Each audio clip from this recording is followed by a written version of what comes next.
Welcome everyone to the Fairy Frequency channel. Tonight I'll be reading to you from this very spooky book titled Ghosts and Ghastlies. This is a collection of short, scary stories gathered together by Helen Hoke. Tonight's chapter is the last chapter of this very creepy book.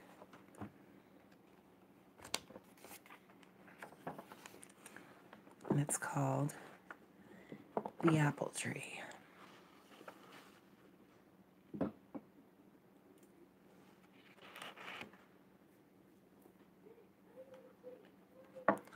This story was originally written by Elizabeth Bowen, in which the members of a weekend house party are rather unnerved by the strange behavior of their host's young wife. "Frightened!" exclaimed Lancelot. "Of her? Oh, nonsense, surely. She's an absolute child." "But that's what I mean," said Mrs. Bettersley, glancing queerly sideways at him over the collar of her fur coat. He still did not know what she meant, and he did not think she knew either. In a rather nerve-wracking combination of wind and moonlight, Simon Wing's weekend party picked its way back to his house by twos and threes, up a cinder path from the village. Simon, who entered with gusto into his new role of squire, had insisted that they should attend the Saturday concert in the village memorial hall, a raftered, charmless, and icy building endowed by himself and only recently opened. Here, with numbing feet and creeping spines, they had occupied 7 front seats, under a thin but constant spate of recitation, pianoforte, duet, and song, while upon them, from all quarters, draughts directed themselves like arrows. To restore circulation, they had applauded vigorously, too often precipitating an encore. Simon, satisfied with his friends, with his evening, leaned forward to beam down the row. He said, "This would please the village." Lancelot communicated to Mrs. Bettersley a suspicion that was why Simon had asked them down. "So I'm afraid," she replied, "and for church tomorrow, all the same, it had warmed them all to see Simon happy, mounting the platform to propose a vote to thanks to the vicar." The great ruddy man had positively expanded, glowed. A till now too palpable cloud rolled away from him. It was this recognition by his old friends of the old Simon, a recognition so instantaneous, poignant, and cheerful that it was like a handshake, a first greeting, that now sent the party so cheerfully home in its twos and threes, their host ever boisterously ahead. At the tail, lagging, Lancelot and Mrs. Bettersley fell into a discussion of Simon, his marriage, his menage, his whole aspect, marked by entire unrestraint, as though between these two also some shadow had dissipated. They were old friendly enemies. "But a child," resumed Lancelot. "Naturally, I didn't mean to suggest that she was a werewolf." "You think she is? What's the matter? Obviously, there's nothing funny about the house." Obviously, there was nothing funny about the house. Under the eerie, cold sky, pale but not bright with moonlight, among bare, wind-shaken trees, the house's bulk loomed honorably, substantially. Lit-up windows sustained the party with promise of indoor comfort, firelight on decanters, room after room, heavy curtained. Simon's feelings for home made concrete at last, after wandering years, in deep leather chairs, padded fenders and sectional bookcases, domes of silence, on yielding carpets, unaspiring, comfortable sobriety. "She does seem to me only half there," confessed Lancelot.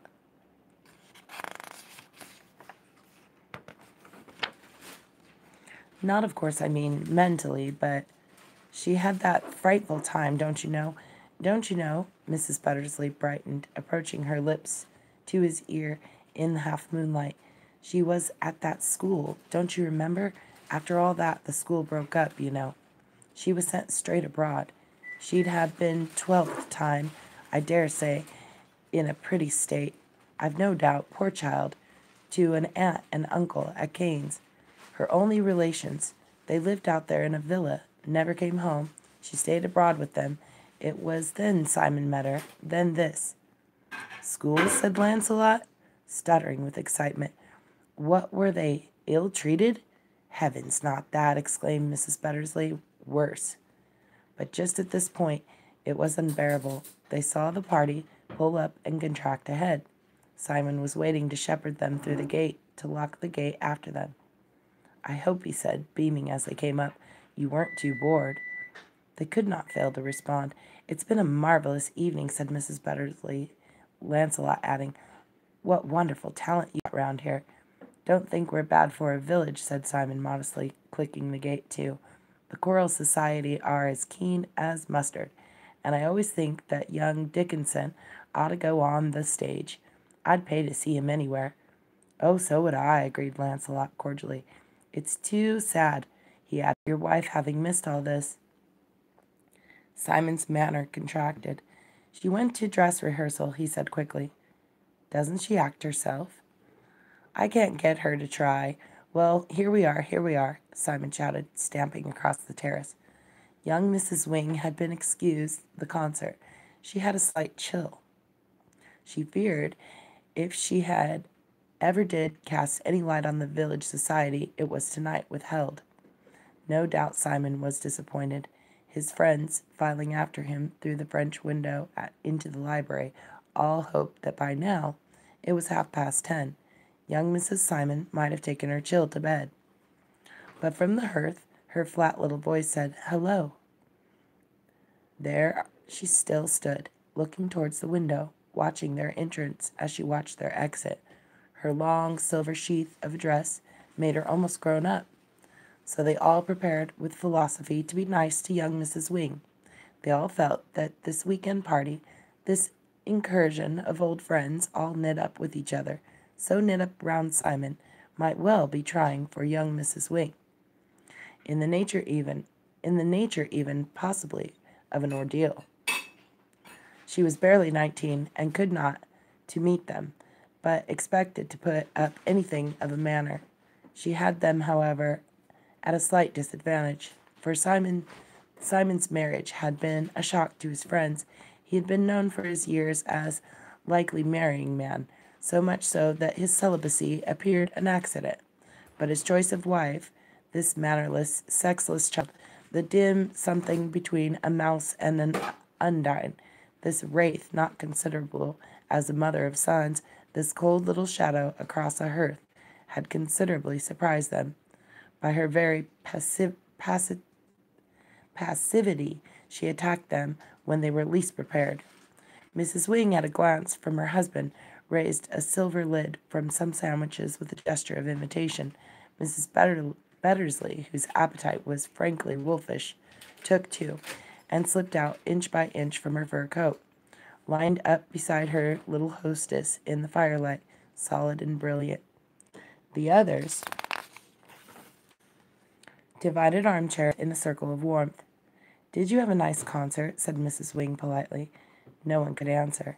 "It went off well on the whole," said Simon, gently, as though breaking sorrowful news to her. Lancelot could not sleep. The very comfort of the bed, the too exquisite sympathy with his body of springs and mattress, became oppressive. Wind had subsided. Moonlight sketched a window upon his floor. The house was quiet, too quiet. With jealousy and nostalgia, he pictured them all sleeping. Mrs. Wing's cheek would scarcely warm a pillow. In despair, Lancelot switched the light on. The amiable furniture stared. He read one page of Our Mutual Friend with distaste, and decided to look downstairs for our detective story. He slept in a corridor branching off from the head of the main staircase. Downstairs the hall was dark, rank with cooling cigar smoke. A clock struck 3. Lancelot violently started. A little moon came in through the skylight. The library door was closed. Stepping quietly, Lancelot made his way to it. He opened the door, saw red embers, then knew in a second the library was not empty. All the same, in there, in the dark, there were not moving or speaking. Embarrassment. Had he surprised an intrigue? An abrupt physical fear? Were there burglars? Held Lancelot bound on the threshold. Certainly someone was not alone in here in spite of the dark. Someone was watching someone. He did not know whether to speak. He felt committed by opening the door, and standing against the gray of the glass-roofed hall must be certainly visible. Finally, it was Simon's voice that said defensively, "Hello." Lancelot knew he must go away immediately. He had only one wish, to conceal his identity, but Simon apparently did not trust one. Moving bulkily, he came down the long room to the door, bumping, as though in quite unfamiliar room, against the furniture, his arm out ahead, as though pushing aside or trying to part a curtain. He seemed to have no sense of distance. Lancelot ducked, but a great hand touched his face. The hand was ice cold. "Oh, you," said Simon. From his voice, his breath, he had been drinking heavily. He must still be holding a glass in his other hand. Lancelot heard whiskey slopping about as the glass shook. "It's all right," said Lancelot. "I was just going up. Sorry," he added. "You can't come in here," said Simon obstinately. "No, I say. I was just going up." Lancelot stopped. Friendliness fought in him with an intense repulsion. Not that he minded, though this itself was odd. Simon hardly ever touched anything. But the room was a trap, a cul-de-sac. Simon, his face less than a yard away, seemed to be speaking to him through bars. He was frightful in fear, a man with the humility of a beast. He gave off fear like some disagreeable animal smell, making Lancelot dislike and feel revolted by his own humanity, his own manhood, as though in too close proximity with someone alien. "Go away," said Simon, pushing at him in the dark. Lancelot stepped back in alarm. A rug slipped under his foot. He staggered, grasping at the lintel of the door. His elbow knocked a switch. Immediately the hall, with its 4 hanging lamps, sprang into brilliant illumination. One was staggered by this explosion of light. Lancelot put his hands over his eyes. When he took them away, he could see Simon's face was clammy, mottled. Here and there, a bead of sweat trembling and ran down.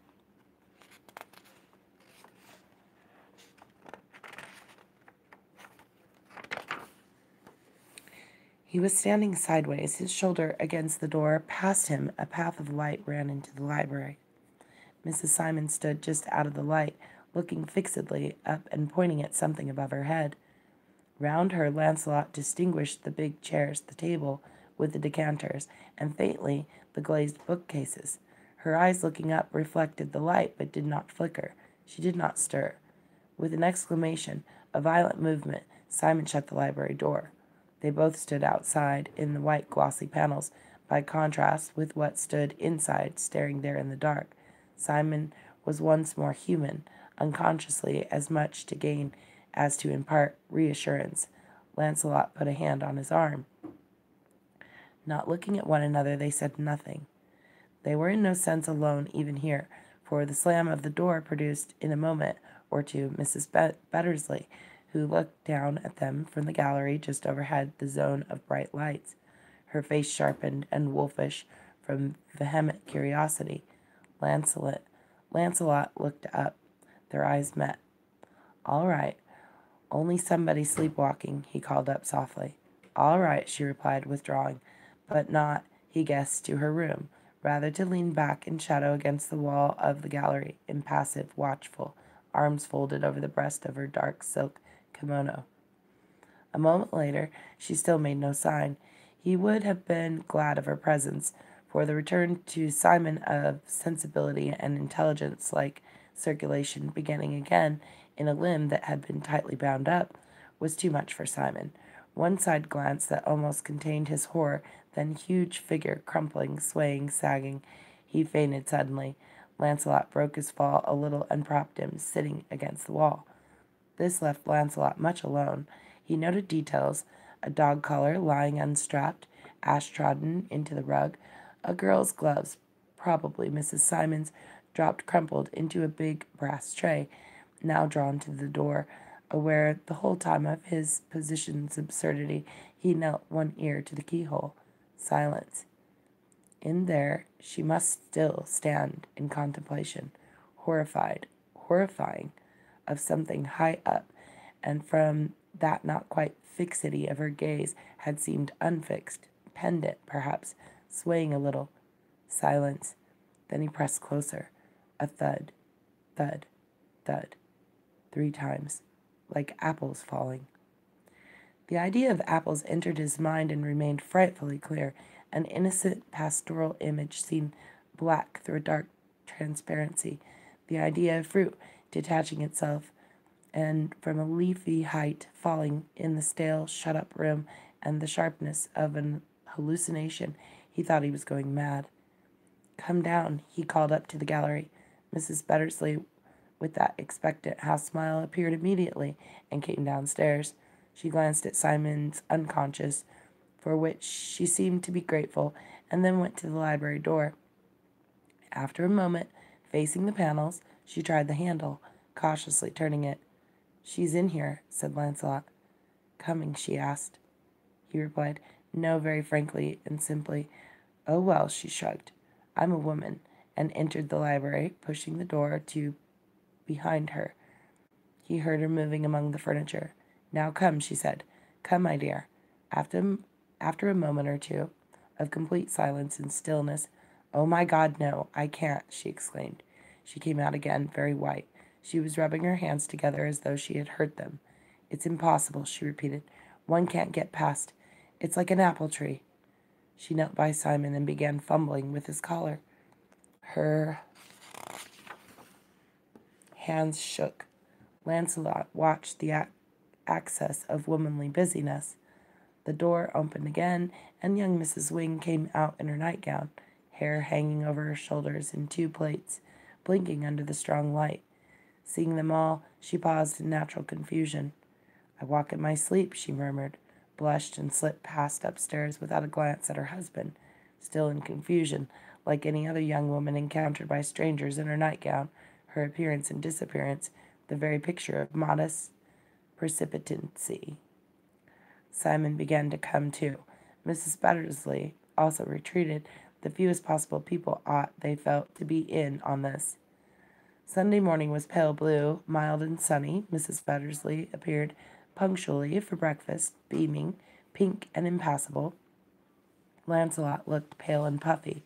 Mrs. Simon did not appear. Simon came in like a tempered Boreas to greet the party, rubbing his hands. After breakfast, they stepped out through the window to smoke on the terrace. Church and Simon, pressingly, would be at 11. Church, said Simon, pressingly, would be at 11. Mrs. Bettersley revolted. She said she liked to write letters on a Sunday morning. The rest, with a glance of regret at the shining November garden, went off like lambs. When they had gone, she slipped upstairs, tapped on Mrs. Simon's door. The young woman was lying comfortably enough, with a fire burning, a mild novel open face down on the counterpane. This pretty bride's room, pink and white, frilled and rosy, now full of church bells and winter sunshine, had for Mrs. Bettersley, in all its appointments, an air of anxious imitation and approximation to some idea of the grown-up. Simon's bed was made, and the room in order. "You don't mind," said Mrs. Bettersley, having sat down firmly.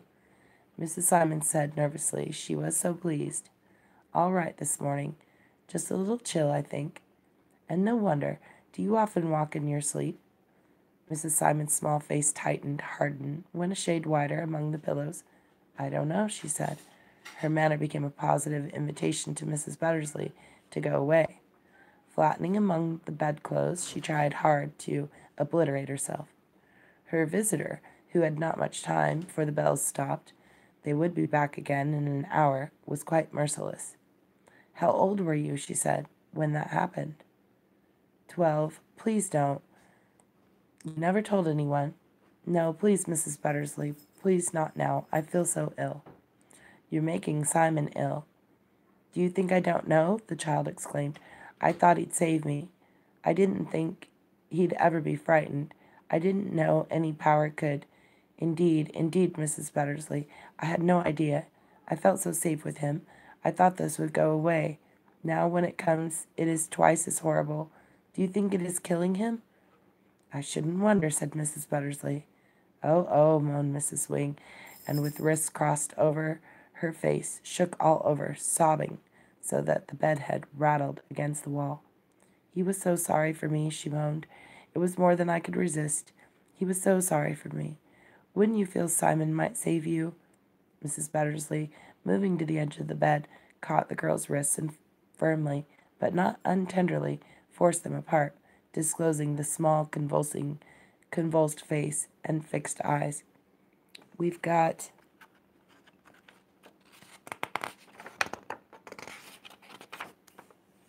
3/4 of an hour alone, she said. You've got to tell me. Make it come into words. When it's once out, it won't hurt, like a tooth, you know. Talk about it like anything. Talk to Simon. You never have you? You never do. Mrs. Buttersley felt quite a brute. She told Lancelot later she had naturally, in taking this hard line, something to go on. 7 years ago, newspapers had been full of the Crampton Park School tragedy, a little girl's suicide. There had been some remarkable headlines, some details, profuse speculation, influence from some direction having been brought to bear. The affair disappeared from the papers abruptly. Some suggestion of things having been hushed up gave the affair in talk a fresh, cruel prominence. It became a topic. One hinted at all sorts of scandal. The school broke up. The staff disappeared, discredited. The fine house and grounds in the West Country were sold at a loss. One pupil, Myra Conway, felt the shock with surprising keenness. She nearly died of brain fever, collapsing the day after the suicide, and she remained at death's door for weeks, alone with her nurses in that horrified house, Crampton Park. All the other children were hurried away. One heard afterwards that her health, her nerves, had been ruined.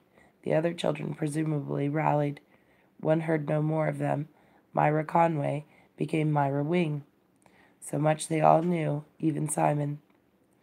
Myra Wing now lay on her side in bed, in her pink bedroom, eyes shut, cheeks pressed to the pillow as though she were sleeping, but with her body rigid, gripping with both hands Mrs. Buttersley's arm. She spoke slowly, choosing her words with diffidence, as though hampered by trying to speak an unfamiliar language. I went there when I was 10. I don't think it can ever have been a very good school. They called it a home school, I suppose, because most of us stayed for the holidays. We had no parents, and none of us was over 14. From being there so much we began to feel that this was the world. There was a very high wall around the garden. I don't think they were unkind to us, but everything seemed to go wrong. Doria and I were always in trouble. I suppose that was why we knew each other. There were about 18 other girls, but none of them liked us. We used to feel we had some disease, so much so that we were sometimes ashamed to meet each other. Sometimes we did not like to be together. I don't think we knew we were unhappy. We never spoke of that. We should have felt ashamed. We used to pretend we were all right. We got, in a way, to be quite proud of ourselves, of being different. I think, though, we made each other worse. In those days, I was very ugly. Doria was as bad. She was very queer looking. Her eyes goggled, and she wore big round glasses. I suppose if we had her parents, it would have been different. As it was impossible to believe anyone could have ever cared for either of us. We did not even care for each other. We were just like two patients in hospital, shut away from the others because of having some frightful disease. But I suppose we depended on one another. The other children were mostly younger. The house was very large and dark-looking, but full of pictures to make it look homely. The grounds were very large, full of trees and laurels. When I was 12, I felt if this was the world, I could not bear it. When I was 12, I got the measles. Another girl of my age got the measles too, and we were sent to a cottage to get well. She was very pretty and clever. We made friends. She told me she did not mind me, but she could not bear Doria. When we both got well and went back to the others, I loved her so much I felt I could not bear to part from her. She had a home of her own. She was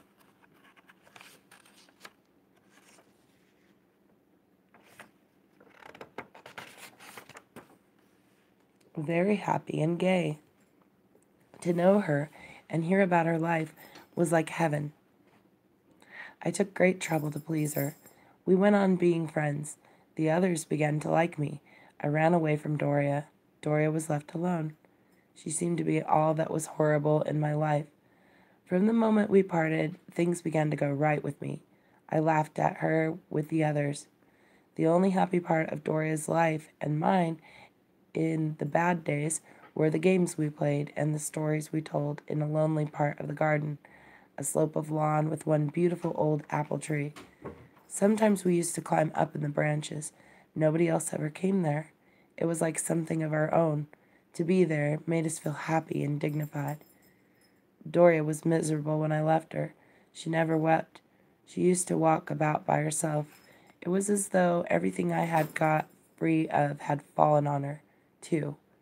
She was left with my wretchedness. When I was with the others, I used to see her, always alone, watching me. One afternoon, she made me come with her to the apple tree. I was sorry for her and went, and when we got there, I could not bear it. I was so frightened of being lost again. I said terrible things to her. I wish she were dead. You see, there seemed to be no other world outside the school. She and I still slept in the same room with two others. That night, there was some moon. I saw her get up. She tied the cord of her dressing gown. It was very thick, round her waist tightly. She looked once at me, but I pretended to be asleep. She went out and did not come back. I lay there, was only a little moon, with a terrible feeling, like something tight around my throat. At last I went down to look for her. A glass door of the garden was open. I went out to look for her. She had hanged herself, in the apple tree. When I first got there, I saw nothing. I looked round and called her and shook the branches, but only it was September. 2 or 3 apples fell down.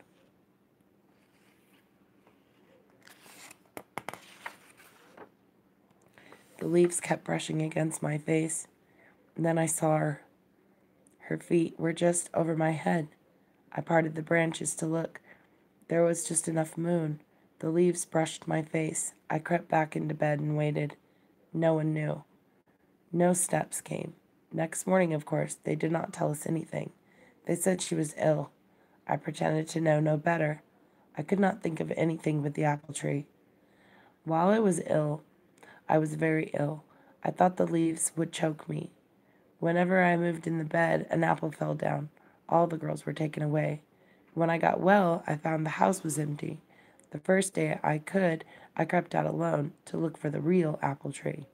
It is only a tree, I thought. If I could see it, I should be quite well. But the tree had been cut down. The place where it grew was filled with new turf. The nurse swore to me there had never been an apple tree there at all. She did not know. No one ever knew. I had been out that night and seen Doria. I expect you can guess the rest. You were there last night, you see. I am haunted. It does not matter where I am or who I am with. Though I am married now, it is just the same. Every now and then, I don't know yet when or what brings it about, I wake to see Doria get up and tie the cord round her waist and go out. I have to go after her. There is always the apple tree. Its roots are in me. It takes all my strength, and now it's beginning to take Simon's. Those nights, no one can bear to be with me. Everyone who has been with me knows, but no one will speak of it. Only Simon tries to be there. Those times you saw last night, it is impossible to be with me. I make rooms impossible. I am not like a house that can be burnt, you see, or pulled down. You know how it is. I heard you in there last night, trying to come to me. I won't fail again. I've never been more ashamed, said Mrs. Bettersley. If I stay up here, the tree grows in the room. I feel it will choke Simon. If I go out, I find it darker than all the others against the sky. This morning I've been trying to make up my mind. I must go. I must leave Simon. I see quite well this is destroying him. Seeing him with you all makes me see how he used to be, how he might have been. You see, it's hard to go. He's my life. Between all this, we're so happy. But make me do this, Mrs. Bettersley. I'll make you do one thing. Come away with me, perhaps for only a month, my dear. If I can't do this, after last night, I'm ruined, exclaimed Mrs. Bettersley. The passion of vanity has its own depths and spirit, and it's powerfully militant. Mrs. Bettersley determined to vindicate herself, disappearing for some weeks with the haunted girl. Lancelot, meanwhile, kept Simon company. From the ordeal, their friend emerged about Christmas, possibly a little harder and brighter. If she had fought, there was not a hair displaced. She did not mention, even to Lancelot, by what arts, night and day, by what cynical vigilance she had succeeded in exorcising the apple tree. The victory aged her, but left her as disengaged as usual. Mrs. Wing was returned to her husband. As one would expect, less and less was seen of the couple. They disappeared into happiness, a sublime non-entity. And that is the end of Ghosts and Ghastlies. The last chapter, The Apple Tree. So, if you've missed any of the previous chapters of this very spooky book, you can find them in our original playlist titled Ghosts and Ghastlies. Thanks again for joining us tonight. Wishing you all a beautiful evening.